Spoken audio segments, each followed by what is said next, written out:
नमस्कार, मैं साधना। Soulful journeys with साधना में आपका हार्दिक स्वागत है। कैसे हैं आप सब लोग?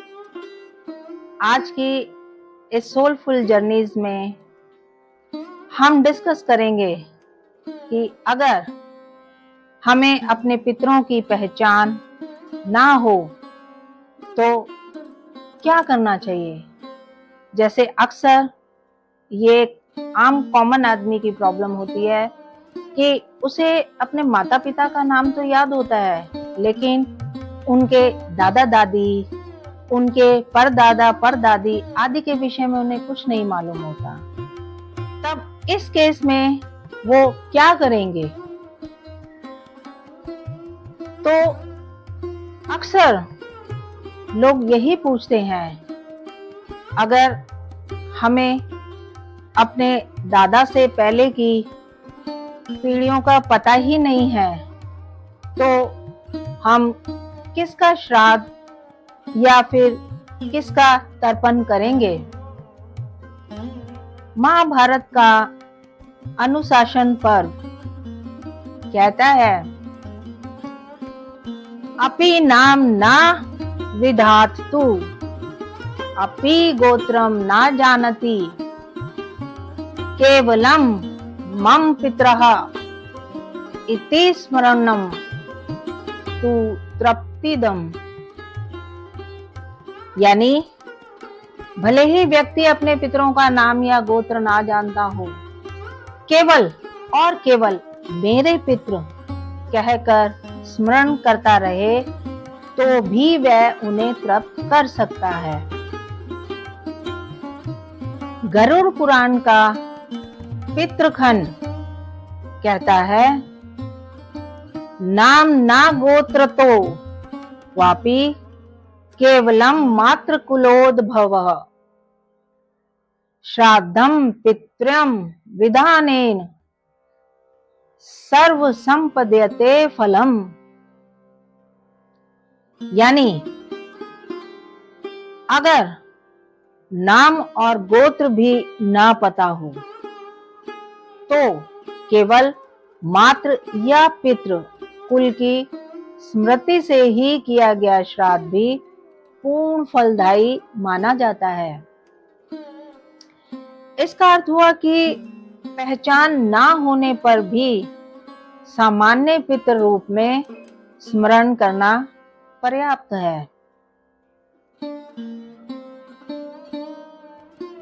अब यदि कुंडली में पितरों की पहचान ना हो तब भी पितृदोष दिखाई दे सकता है। 9th हाउस, जो कि धर्म का कुल पितृ भाव माना जाता है, यहाँ राहु, केतु, शनि का अशुभ प्रभाव होने पर यही संकेत मिलता है कि पूर्वजों की पहचान छिपी हुई है या विस्मृत हो चुकी है। 12th हाउस, यहाँ पाप ग्रह होने पर पितरों के छूटे हुए कर्म, विस्मृत कुल या अधूरे संस्कार का संकेत यहीं से मिलता है। चंद्रमा पर कोई पाप प्रभाव हो तो ये बताता है कि मानसिक स्तर पर अपने पितरों से हमारा डिस्कनेक्शन हो गया है, हम उनको भुला चुके हैं।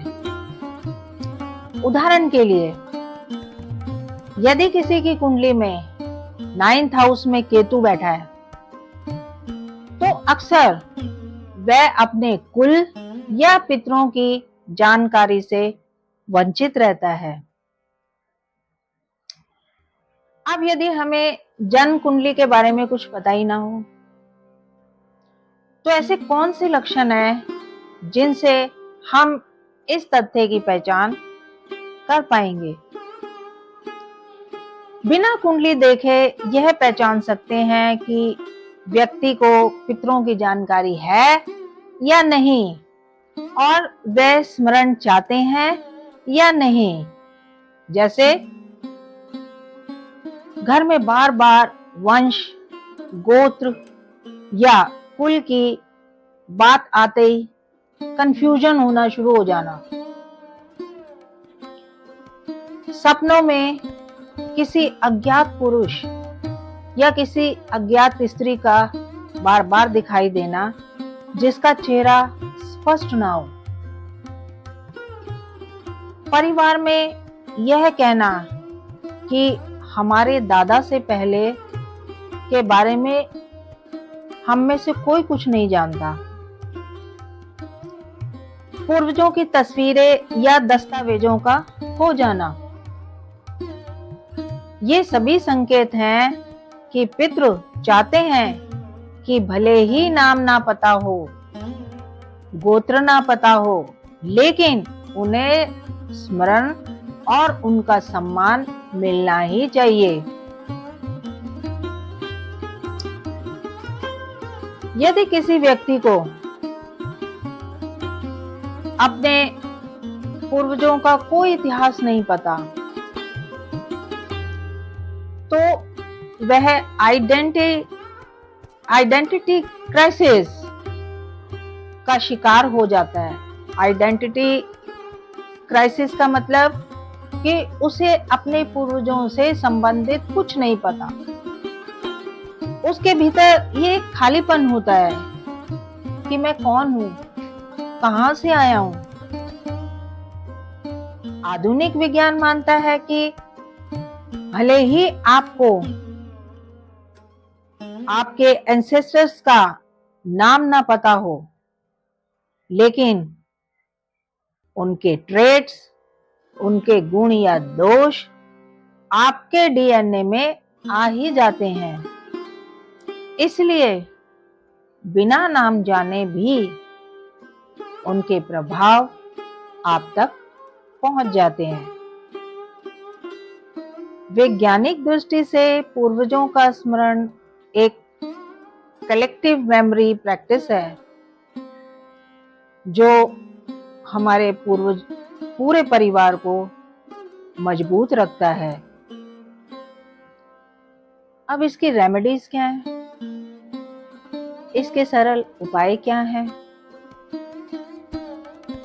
अगर पितरों का नाम या पहचान ना हो तो क्या करें? गरुड़ पुराण पितृखंड कहता है, नामा ज्ञानम नास्ति यदि हे अज्ञात पितरः इति संकल्प कर्तव्यः। यानी अगर नाम ना पता हो तो हे अज्ञात पितरों, ऐसा कहकर संकल्प लेना चाहिए। अब बहुत ही कॉमन सी रेमेडीज जो बहुत ही कॉमन है, सरल है, उनके बारे में बात करते हैं। सामान्यता तर्पण, रोज सूर्य को जल देते समय इस मंत्र का जाप करें, अज्ञात पितृभ्ये नमः। अन्नदान दें, गरीबों या गौ माता को भोजन दें और मन में कहें, यह मेरे अज्ञात पितरों की तृप्ति हेतु है। पितृपक्ष में श्राद्ध करें। नाम ना जानते हुए हो, यदि आपको नाम नहीं मालूम है तो केवल और केवल अज्ञात पितृ ही कहकर आप उनका श्राद्ध कर सकते हैं। गोत्र मंत्र क्या है? यदि गोत्र भी ना पता हो तो कश्यप गोत्र लेकर श्राद्ध करना शास्त्र सम्मत है। अब इसका निष्कर्ष क्या है, इसका रिजल्ट क्या है, उसके बारे में कुछ चर्चा करते हैं। पितरों की पहचान ना होना कभी बाधा नहीं है। हमारे शास्त्र साफ कहते हैं कि नाम या गोत्र से ज्यादा महत्वपूर्ण है आपका भाव, आपकी श्रद्धा। मनुस्मृति कहती है, श्रद्धया ही विद्यानेन श्राद्धम पितृम विधीयते, यानी श्राद्ध केवल श्रद्धा से ही पूर्ण हो जाता है। अगर आप नाम, गोत्र या पहचान ना भी जानते हो तो भी एक बूंद जल, एक दाना अन्न और एक छोटा सा स्मरण आपके सभी पितरों तक पहुंच जाता है। इसीलिए पितरों की पहचान ना हो तो चिंता मत कीजिए। केवल प्रेम, स्मरण और सम्मान ही उन्हें शांति और आपको आशीर्वाद देता है। यदि ये जानकारी आपको अच्छी लगी हो तो इसे लाइक करें और ज़्यादा से ज़्यादा शेयर करें। और हाँ, श्राद्ध से संबंधित कोई भी क्वेरीज आपके मस्तिष्क में आती है तो कमेंट सेक्शन में वह भी मुझे बताएं। और श्राद्ध से संबंधित और ढेर सारे क्वेश्चंस लेकर मैं फिर आपसे मिलूंगी। इसीलिए मेरा चैनल सब्सक्राइब भी अवश्य करें। फिर मिलते हैं एक नए प्रश्न के साथ। तब तक हर हर शंभू शंभू।